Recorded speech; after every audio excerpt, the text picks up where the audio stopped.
بسم اللہ الرحمن الرحیم اللہم صلی علی سیدنا محمد وعلی آلہ وصحبہ وبارک وسلم۔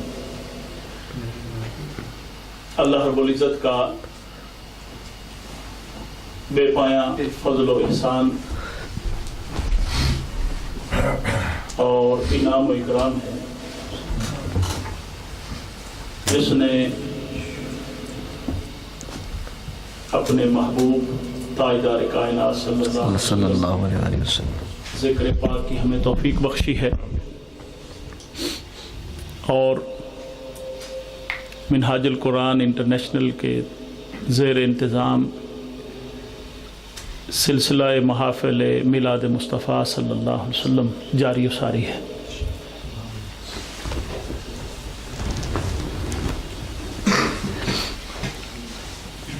آج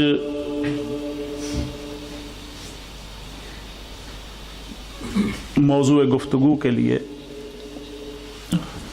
محترم حافظ صاحب نے حکم فرمایا کہ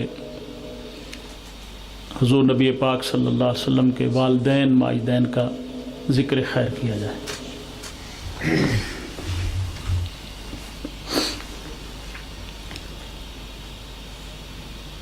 قرآن مجید میں اللہ رب العزت نے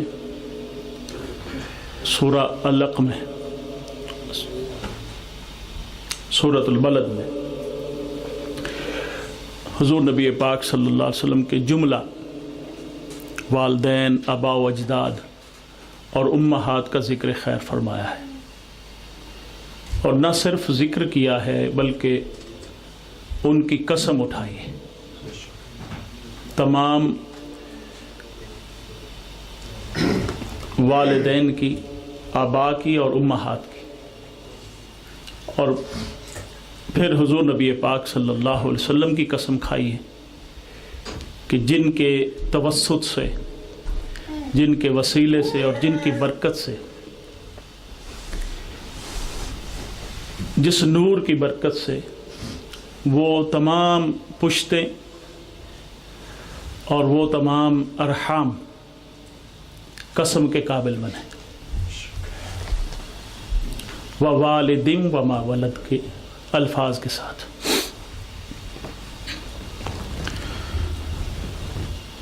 نبی پاک صلی اللہ علیہ وسلم کی زبان مبارک پر اپنے آبا و اجداد میں دو قبیلے آپ کے بڑے معروف تھے، اور نبی پاک صلی اللہ علیہ وسلم نے ان کو کثرت سے بیان بھی فرمایا، اور ان کو قبولیت کا شرف بخشا۔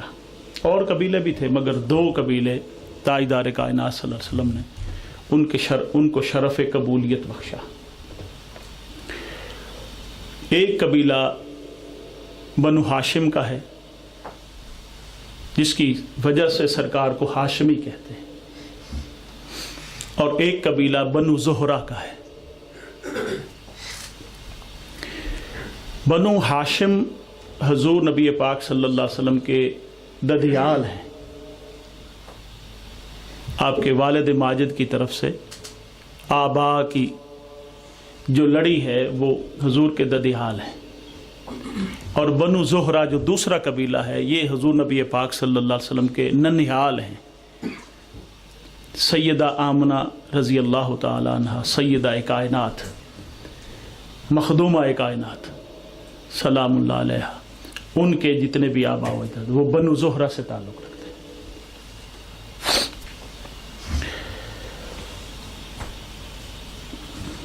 اور حضور نبی پاک صلی اللہ علیہ وسلم کے اوپر جو شجرہ نسب ہے اس میں ایک ہستی ہیں کلاب بن مرہ، کلاب بن مرہ، ان کے دو بیٹے ہوئے، ایک کا نام قصی بن کلاب بن مرہ، جو کہ حضرت ہاشم جو حضور کے دادا جان تھے یہ ان کے دادا جان ہیں، اور ایک دوسرا بیٹا جو تھا اس کا نام تھا زہرہ، یہ کلاب بن مرہ کا دوسرا بیٹا کا نام زہرہ تھا، جن کی وجہ سے بنو زہرہ ہوئے۔ یہ دوسرا بیٹا ہوا. اور یہ جو قصی بن کلاب اور بن مرہ تھے، یہ بڑی معروف شخصیت تھے. ان کا بڑے اہم کارنامے ہیں ہسٹری میں. اور مکہ میں اور اس حجاز کی سرزمین پر پہلی جمہوری حکومت بنانے والے حضرت قصی تھے. تاریخ کی کتب میں یہ درج ہے.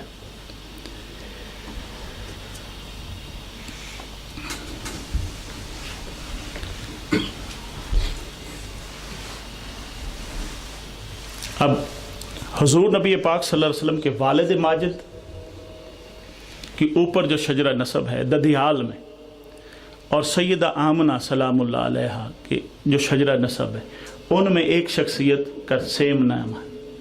ان کا نام ہے عبد مناف. یہ دو ہیں. عبد مناف حضور کے والد ماجد کے ددیال میں بھی ہیں، آبا میں بھی ہیں، اور ایک عبد مناف حضرت آمنہ رضی اللہ تعالیٰ عنہ کے دادا جان ہیں. تو وہ آپ کا جو شجرہ نسب یوں بنے گا: حضرت عبداللہ بن عبد المطلب بن ہاشم بن عبد مناف بن قصی بن کلاب بن مرہ. اس سلسلے میں ایک واسطہ زیادہ ہے. اور حضرت آمنہ کے سلسلے میں حضرت آمنہ بنت وہب بنت بن عبد مناف بن زہرہ بن کلاب بن مرہ. تو عبد مناف حضرت آمنہ کے دادا جان ہیں، جبکہ اوپر عبد مناف جو ہیں حضور نبی پاک صلی اللہ علیہ وسلم کے پردادا سے اوپر والے درجے میں حضرت ہاشم کے والد محترم. تو یہ ہے آپ کا جو مختصر جو سلسلہ ہے بنو زہرہ اور بنو ہاشم. تو یہ معروف رہے اور یہ سیادت انہی کے پاس رہی پورے مدینہ پاک. اور یہ ادھر جو نارتھ حجاز تھا اس کی سیادت اور قیادت حضرت بنو زہرہ کے پاس رہی. اور مکہ کے ساتھ ارد گرد جتنے بھی قبائل تھے ان کی سیادت بنو ہاشم کے پاس رہی، حضرت عبد المطلب کے پاس. حضرت عبد المطلب خود بیان فرماتے ہیں کہ میں نے اپنے بیٹے عبداللہ کی شادی بنو زہرہ میں کیوں کی، بنو زہرہ میں کیوں لے کے گیا. اس کی اور بھی وجوہات ہیں. کچھ اس وقت کے حالات و واقعات تھے. کیسر و کسرا جو اس وقت کی دو طاقتیں تھیں، ان کی جنگ ہوئی تھی، بڑی عالمی جنگ، اور انہوں نے ہر طرف تباہی پھیر دی تھی. لڑائی، فساد اور سارے وسائل انہوں نے جھونک دیے، جس کی وجہ سے ارد گرد کے جتنے بھی علاقے تھے وہ بہت متاثر ہوئے. بھوک افلاس کا دورہ تھا، قحط تھا. یہ کچھ سوشل وجوہات بھی بنی، مگر اس کے پیچھے جو ہسٹوریکلی اور الوہی انتظامات جو تھے وہ بنے زیادہ تر. حضرت عبد المطلب حضور نبی پاک صلی اللہ علیہ وسلم کے جو دادا جان ہیں، وہ فرماتے ہیں کہ میں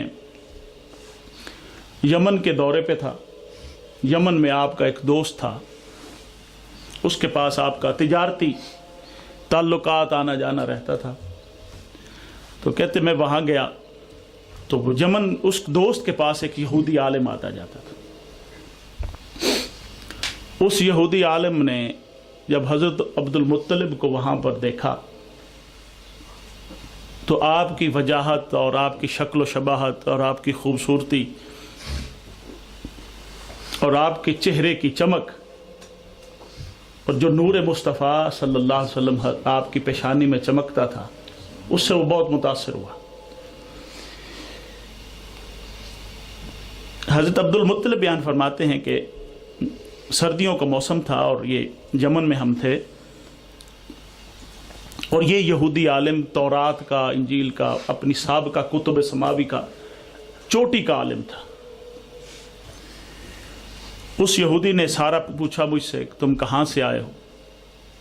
بتایا میں مکہ سے ہوں، میں قریشی ہوں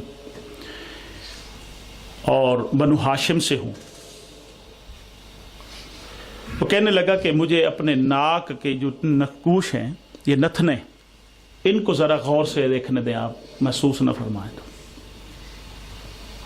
ناک کو ذرا خوب غور سے دیکھنے دیں۔ ایک روایت میں آتا ہے کہ پورے جسم کا جائزہ لینے دیں مجھے، اگر آپ محسوس نہ فرمائیں۔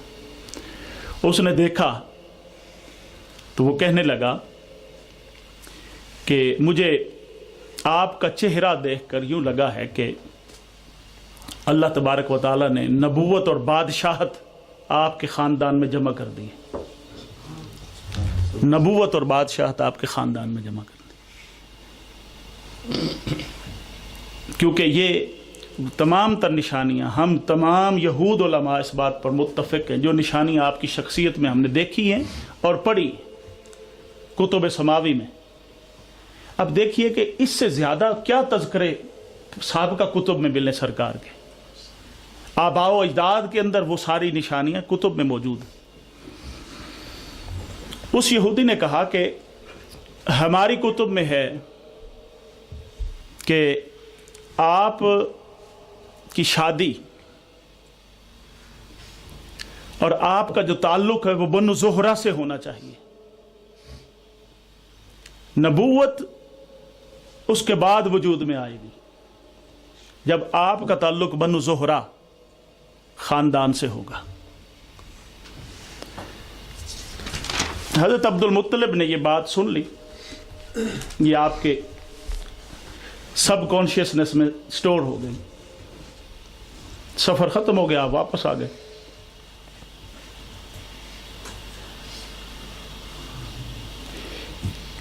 ایک اور بھی دلیل جو سابقہ جو اہل مکہ تھے ان کے اندر یہ بات کثرت سے جو پائی جاتی تھی، یہ امام حلبی نے سیرت حلبیہ میں بیان کیا کہ حضرت سیدہ آمنہ رضی اللہ تعالیٰ عنہ کی ایک پھوپھی تھی، نہیں آپ کے والد محترم کی پھوپھی، حضرت وہب کی پھوپھی جان تھی۔ وہ جب پیدائش ہوئی ان کی تو وہ ان کی رنگت ذرا سیاہ تھی اور آنکھیں نیلی تھیں، اور عرب اس طرح کی بچیوں کو نہیں رکھتے تھے، وہ زندہ درگور ویسے کر دیتے تھے، مگر یہ رواج اس خاندان میں نہیں تھا، مگر اس طرح کی بچی کو رکھنا بہت مشکل تھا۔ جب یہ پیدا ہوئی تو عمر بن نفیل یہ بھی بہت بڑے کاہن تھے اور مگر خدا ترس آدمی تھے، وہ اس طرح کے بچوں کو بجائے اس کے کہ لوگ ان کو دفن کریں وہ اڈاپٹ کر لیتے اور ان کی لک آفٹر کرتے اور ان کو تعلیم و تربیت دیتے، اور انہی میں سے پھر پڑھ کے لوگ کاہن بنتے، کاہنات بنتی۔ مکہ کی مشہور ترین کاہنہ جو کہ بنی اور انہوں نے پھر خوشخبریاں بھی دیں اور پیشین گوئیاں بھی کی، وہ سودا بنت زہرہ تھی، یہ حضرت وہب کی پھوپھی تھی۔ یہ ایک مرتبہ بیٹھی مکہ میں، تو انہوں نے مکہ کی ہاشمی خواتین کو اور یہ مدینہ پاک یہ جہاں پہ یثرب سرزمین جو تھی، تو ان کی خواتین کو بلایا، اپنے قبیلے کی کہا آؤ میں آپ کو بتاؤں، دیکھو ذرا تم میں کوئی نذیرہ ہے، نذیرہ جو خدا کا ڈر سنانے والی ہو یا کسی نذیر کو پیدا کرنے والی ہو، نذیر کو پیدا کرنے والی۔ خواتین آئیں آپ کے خاندان قبیلے کی، حضرت آمنہ سیدہ آمنہ بھی آئیں، سیدہ آمنہ سلام اللہ علیہ بھی آئیں۔ تو یہ سودا بنت زہرہ جو کاہنہ تھی، انہوں نے حضرت آمنہ رضی اللہ تعالیٰ عنہ کو دیکھتے ہی فرمایا کہ یہ خاتون ایک نذیر کو، جو عالم کے لیے نذیر ہوگا، خدا کا ڈر سنانے والا ہوگا، اس کو جنم دینے والی ہے، اور وہ بڑی شان والا ہوگا، روشن برہان ہوگا۔ اب یہ چیزیں، ابھی تو قرآن نازل نہیں ہوا جی، ابھی اور کوئی سلسلہ نہیں ہے آسمان سے کوئی خبر نازل ہونے کا۔ یہ ساری، یہ جو کاہن تھے، کاہنات، ان کی جو انفارمیشن، سورس آف انفارمیشن تھا، وہ ساری سابقہ کتابیں تھیں، اور یہ ٹائٹل جو وہ پڑھ رہی، روشن برہان، برہان مبین، یہ قرآن پاک کے الفاظ ہے، یہ روشن برہان کو پیدا کرنے والی ہیں یہ خاتون۔ اور یہ بات بھی حضرت عبد المطلب رضی اللہ تعالیٰ عنہ تک پہنچی۔ اب یہ سارے حضرت عبد المطلب کی بیک گراؤنڈ تھی ذہن میں کہ بنو زہرہ کے ساتھ کیسے خاندان کا سلسلہ جڑا۔ اب اس کے بعد آپ دیکھیے کہ حضرت عبد المطلب نوجوان ہیں، بالکل نوجوانی کا عالم ہے، اور آپ مکہ شریف خانہ کعبہ کے اس میں سوئے ہوئے ہیں۔ حضرت حافظ ابو سعید نیشاپوری نے بیان کیا کہ حضرت کعب الاحبار کی روایت سے کہ حضور نبی پاک صلی اللہ علیہ وسلم کا نور مبارک حضرت عبد المطلب میں جب منتقل ہوا، اور اس وقت آپ بالکل نوعمری کی حالت میں تھے، آپ صحن مکہ میں سوئے ہوئے، صحن مکہ میں آرام فرما ہے، سو کر اٹھے تو آپ کی آنکھوں میں سرما لگا ہوا، بالوں میں تیل لگا ہوا ہے، اور حسن و جمال کہیں زیادہ، پہلے سے کہیں زیادہ ہو چکا ہے۔ سوتے سوتے اٹھے تو بڑی آپ کو حیرت ہوئی، حسن و جمال آپ کا کئی گنا بڑھ گیا، سرمے والی آنکھیں۔ آپ کے والد ماجد آپ کو قریش کے کاہنوں کے پاس لے کے گئے، انہوں نے سن کر یہ کہا کہ اس نوجوان کی اب شادی کا حکم دیا گیا ہے۔ حضرت عبد المطلب رضی اللہ تعالیٰ کی پھر آپ کی شادی ہوئی۔ پہلا نکاح جس خاتون سے ہوا اس کا نام قیلہ، قاف کے ساتھ قاف، قیلہ سے ہوا۔ پھر دوسرا نکاح فاطمہ سے ہوا۔ یہ فاطمہ، سیدہ فاطمہ، یہ خاتون جو تھی حضور نبی پاک صلی اللہ علیہ وسلم کی دادی ہیں، حضرت فاطمہ۔ تو ان کے نصیب میں نور محمدی صلی اللہ علیہ وسلم تھا، ان کے بطن سے حضرت عبداللہ پیدا ہوا۔ اب آپ دیکھیے کہ حضرت عبداللہ کی پھر ایک جوانی کا زندگی کا پورا ایک سلسلہ ہے۔ 25 سال آپ کی ٹوٹل عمر ہے، 25 ایئرز اولڈ۔ آپ 25 سال کی عمر میں آپ کا وصال ہوا ہے، اور پچھلے جمعۃ المبارک پہ آپ کا وہ ذکر بھی ہم نے کیا تھا محفل میں۔ اب جب حضرت عبداللہ جوان ہوئے، اور ذبیح اللہ کا لقب بھی آپ نے پا لیا، اور آپ کی شہرت ہر طرف تھی، خوبصورتی کی مثال اپنی آپ تھے، آپ کی رنگت، آپ کی جلالت، آپ کا جمال، آپ کی چال ڈھال سب انوکھی تھی۔ اور پھر جب ذبیح اللہ کا ٹائٹل ساتھ لگا تو اور زیادہ شہرت ہو گئی۔ اب پورے عرب میں حضرت عبداللہ کی مثال تھی، اور ہر قبیلے کی ہر عورت خواہش مند تھی کہ میرا نکاح اس جوان سے ہو۔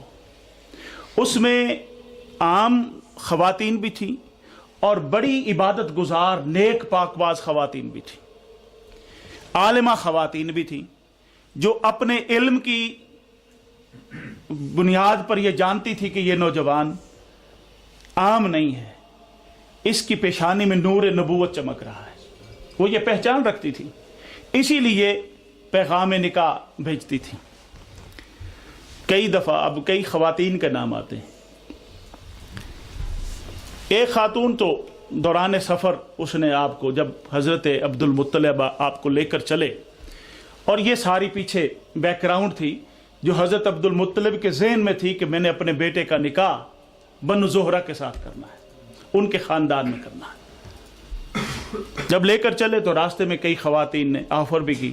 ایک خاتون نے جس کا نام ام قتال آتا ہے، فاطمہ بھی آتا ہے، ایک خاتون کے مختلف نام بھی ہو سکتے ہیں، مختلف بھی ہو سکتی، مگر انہوں نے آفر کی کہ آپ کے عوض اللہ کی بارگاہ میں 100 اونٹ قربان کیے گئے ہیں، 100 اونٹ، میں آپ کو 100 اونٹ دیتی ہوں، آپ میرے ساتھ نکاح کر لیں۔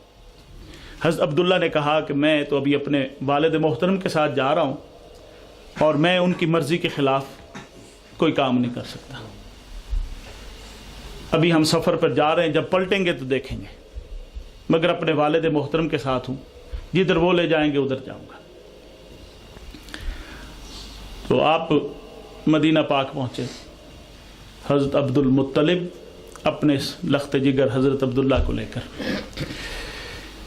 حضرت سیدہ آمنہ کے والد ماجد حضرت وہب کا انتقال ہو چکا تھا، وہ زندہ نہیں تھے پہلے، تو آپ کی سرپرستی حضرت وہیب آپ کے چچا تھے، حضرت وہب کے چھوٹے بھائی، وہ کرتے تھے۔ تو حضرت عبد المطلب نے اپنے بیٹے حضرت عبداللہ کے لیے حضرت وہب کی بیٹی حضرت آمنہ کا رشتہ مانگا، اور وہ ان کا رسپانس ایسے تھا کہ جیسے وہ بھی ان ساری خبروں سے آگاہ تھے۔ انہوں نے اپنے لیے باعث افتخار سمجھا، باعث عزت سمجھا، فوراً آپ کا نکاح ہو گیا۔ اور ساتھ ہی حضرت عبد المطلب نے، وہ چاہتے تھے کہ بنو زہرہ کے حوالے سے جتنی بھی مجھے انفارمیشن ملی ہیں، ہمارا جو تعلق ہے اس بنو زہرہ کے قبیلے کے ساتھ وہ ایسا جڑ جائے کہ کوئی کمی نہ رہے، کیونکہ اسی میں ساری سیادت اور نبوت اور سارا سلسلہ ہے سعادت کا۔ تو آپ نے اپنا نکاح بھی حضرت عبد المطلب نے حضرت حیب کی بیٹی حضرت حالہ کے ساتھ کیا۔ یہ دونوں نکاح ایک ہی مجلس میں اکٹھے ہوئے، حضرت عبد المطلب کا بھی اور حضرت عبداللہ کا بھی نکاح اکٹھا ہوا۔ اور حضور نبی پاک صلی اللہ علیہ وسلم کے والد ماجد حضرت عبداللہ رضی اللہ تعالی، کیونکہ ان کے حضرت عبداللہ کے گھر تاجدار کائنات صلی اللہ علیہ وسلم کا تولد ہوا، سیدہ آمنہ کی گود حضور سے ہری بھری ہوئی، اور حضرت حالہ کی جو گود حضرت حمزہ پیدا ہوئے، امیر حمزہ سید الشہداء، نبی پاک صلی اللہ علیہ وسلم کے چچا۔ اب اندازہ کیجئے کہ کیسے کیسے رشتے بنتے ہیں۔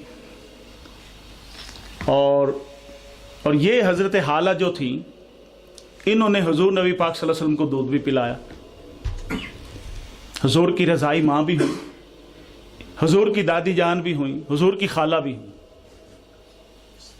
حضرت آمنہ اور حضرت حالہ کزنز ہوئی نا، چچا کی بیٹیاں ہوئیں، چچا اور تائی کی، اس نسبت سے خالہ ہوئیں۔ حضرت عبد المطلب کی اہلیہ ہونے کی نسبت سے دادی ہوئیں، جی حضور کو دودھ پلانے کی نسبت سے حضور کی ماں بھی ہوئیں، رضائی ماں بھی ہوئیں۔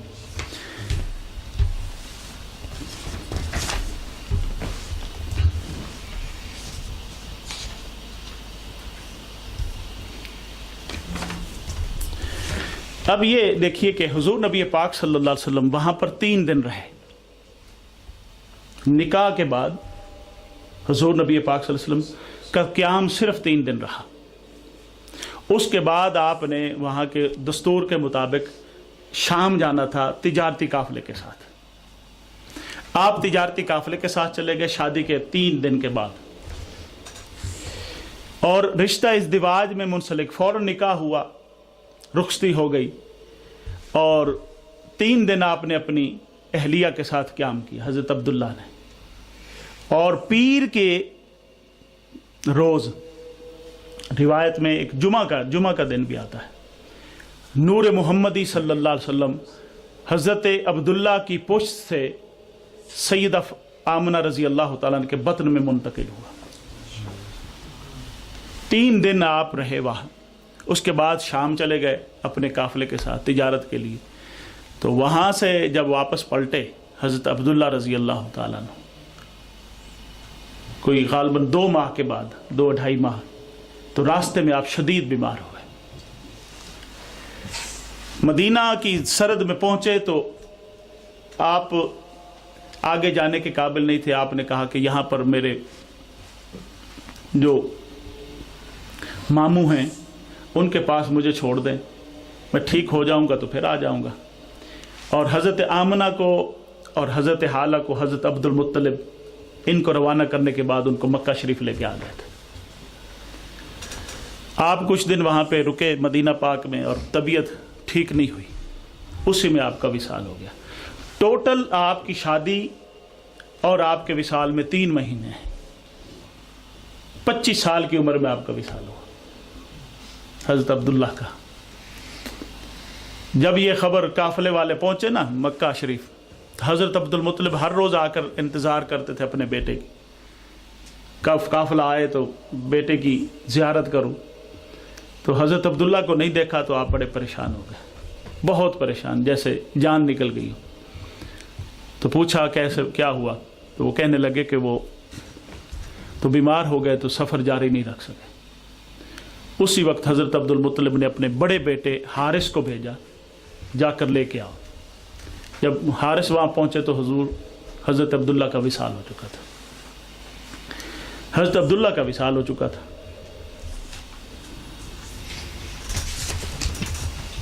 اور یہ ازل سے تاجدار کائنات صلی اللہ علیہ وسلم کے لیے لکھا ہوا تھا کہ یہ کیونکہ آپ کی ساری نشانیوں میں سے ایک بڑی نشانی یہ بھی تھی کہ آپ یتیم پیدا ہوں گے، یتیم پیدا ہوں گے، نبی آخر زمان ہوں گے، یتیم ہوں گے، اور یہ ساری نشانیاں پوری ہو رہی تھی۔ اب جب سیدہ آمنہ رضی اللہ تعالیٰ عنہ تک آپ کے شوہر کے وصال کی خبر پہنچی نا، تو حضرت آمنہ سلام اللہ علیہا نے کچھ اشعار کہے حضرت عبداللہ کی شان میں۔ تو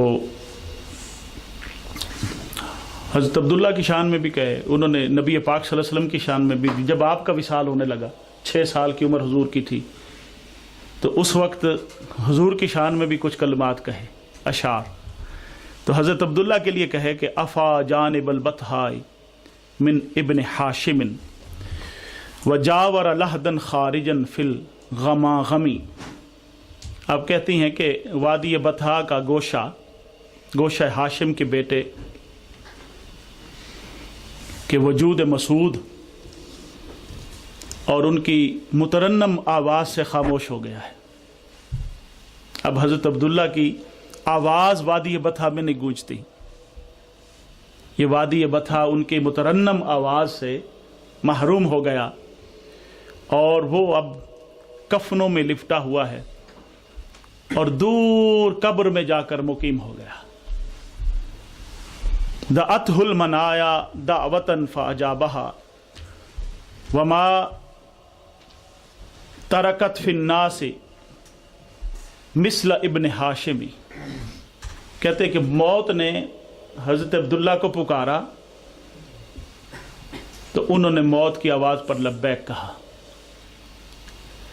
اور موت کو بھی ان جیسے لوگوں سے بڑا پیار ہوتا ہے، ان جیسے لوگوں کو جلدی لے جاتی ہے موت۔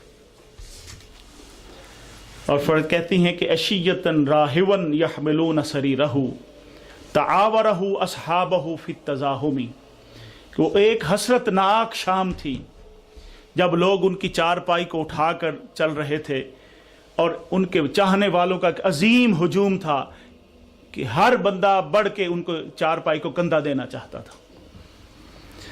فَإِنْ يَكُ غَالِتَهَا الْمَنَايَا وَرِيبَهَا فَقَدْ كَانَ مَعْتَاهُ كَثِيرَ التَّرَاحُمِ۔ اور کہتی ہیں کہ اگر موت اور موت کی جو چیرہ دستیاں ہیں نے ان کو ہلاک کر دیا ہے، مگر وہ ایک دریا دل، فیاض، کریم دوست اور نہایت مہربان انسان تھے۔ اب حضرت آمنہ رضی اللہ تعالیٰ عنہ کے ایمان کے حوالے سے بھی اور حضرت عبداللہ کا ایمان بھی، اس پر تو قرآنی شواہد شیخ الاسلام نے بیان فرمایا کہ 14 قرآن پاک کی آیات ہیں، 14 قرآن پاک کی آیات ہیں جن سے براہ راست ابوین مصطفیٰ حضرت تاجدار کائنات صلی اللہ علیہ وسلم کے والدین اور ان کے آباء و اجداد، ان کا ایمان ثابت ہوتا ہے، مؤمن ہے۔ اور حضرت آمنہ رضی اللہ تعالیٰ نے جتنا کلام لکھا اور حضرت بالخصوص اپنے وصال کے وقت حضور نبی پاک صلی اللہ علیہ وسلم کے لیے جتنے اشعار لکھے، ان میں توحید، آخرت پر ایمان، اور پھر نبی پاک صلی اللہ علیہ وسلم کی رسالت کا اقرار اور حضور کی ساری عظمتیں ان کا اقرار، وہ انہوں نے بیان فرمایا۔ احادیث اور روایات میں تو چلو یہ بات ہو سکتی ہے کہ ضعیف ہیں، یہ کمزور ہیں، یہ فلاں ہیں، مگر قرآن پاک کی آیات کا کوئی انکار نہیں ہو سکتا۔ جب قرآن پاک کی آیات کی تائید ہے تو پھر وہ ساری ضعیف روایتیں بھی مقبول ہیں۔ اور یہ بات ذہن نشین کر لیں کہ حضور نبی پاک صلی اللہ علیہ وسلم کے والدین کو یہ کہنا کہ وہ ایمان پر نہیں تھے یا معاذ اللہ وہ کافر تھے، اس سے بڑھ کر حضور کو تکلیف دینے کا کوئی اور راستہ نہیں ہو سکتا۔ اب ان کا ایمان تو جیسا تھا یا نہیں تھا یا تھا، جب یہ کسی نے کہا کہ حضور کے والدین مومن نہیں تھے تو اس کو حضور کو تکلیف ہوگی کہ نہیں؟ آپ میرے والدین کو یا میں آپ کے والدین کو کچھ کہوں تو کیا بیتے گی دل پہ؟ حضور نبی پاک صلی اللہ علیہ وسلم کے والدین کو کچھ کہنا حضور کو تکلیف پہنچانا ہے، اور جو حضور کو تکلیف پہنچاتا ہے وہ مومن نہیں ہو سکتا۔ یہ تو قرآن پاک کی صریح آیت ہے، وہ مومن اور جنتی نہیں ہو سکتا، اس کا دین کے ساتھ کوئی تعلق نہیں ہو سکتا۔ اب روایتیں جتنی مرضی اٹھا کے لیتے پھریں۔ تو اللہ رب العزت ہمیں ان ہستیوں کا، لیکن اس مخدومہ کائنات سیدہ آمنہ، وہ حضور قبلہ حضور سید شیخ الاسلام کا جب بھی موقع ملے تو ابوا شریف جاتے ہیں، حضرت آمنہ کے مزار شریف پر۔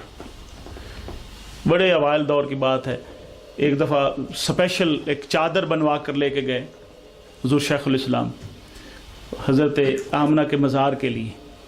اب عرب میں وہاں پر، اور آپ کو پتہ ہے کتنی سختی، وہاں پر چادر جا کے مزار شریف پہ رکھنا، اور باقاعدہ طور پر وہاں پہ پتھر جمع کر کے، چھوٹے چھوٹے پتھر جتنے اویلیبل تھے، مزار کی 4 دیواری ہلکی اس کی وہ بنائی، اور پھر ایک رات پوری وہاں پر گزاری۔ اور لوگ بعد میں یہاں پہ جانے والے، یہ مولانا فاروق چشتی صاحب انہوں نے کہیں بیان کیا، کہتے ہم اس کے بعد کہیں گئے تو وہ چادر چڑھی ہوئی مزار پر، اور بڑی خوبصورت چادر اعلیٰ، تو اس کے کونے پر چھوٹا سا لکھا ہوا تھا حضرت سیدہ آمنہ کے چادر پر، اس کے کونے پہ لکھا ہوا تھا آپ کا سگ طاہر القادری۔ کہتے ہم دیکھ کے دنگ رہ گئے کہ بھئی یہ طاہر القادری ایسا آدمی ہے جو یہ کام وہ کر سکتا ہے اور کوئی نہیں کر سکتا۔ اور وہ واقعی اس میں کوئی شک نہیں، وہ کہنے لگے کہ بھئی جب آپ نے کسی بڑی بارگاہ سے خیرات لینی ہو تو ان کی بارگاہ کی شفاعت اور سفارش کے لیے ان کے والدین کی خدمت کر کے اگر ان کو راضی کر کے لے جائیں تو کتنی خیرات ملے گی۔ تو منہاج القرآن کا الحمدللہ یہ طرہ امتیاز ہے کہ اس دور میں یہ جتنی بھی عقیدوں پہ گرد آ گئی تھی اس کو بھی صاف کیا ہے، محبتوں کے دیپ بھی جلائے ہیں، اور ان ہستیوں کے ساتھ ایک ٹوٹا ہوا تعلق پھر سے بحال کیا۔ اور یہ محافل میلاد اسی سلسلے کا ایک اہم پیش رفت ہے، اور اس کو جاری و ساری رہنا چاہیے۔ وما علینا۔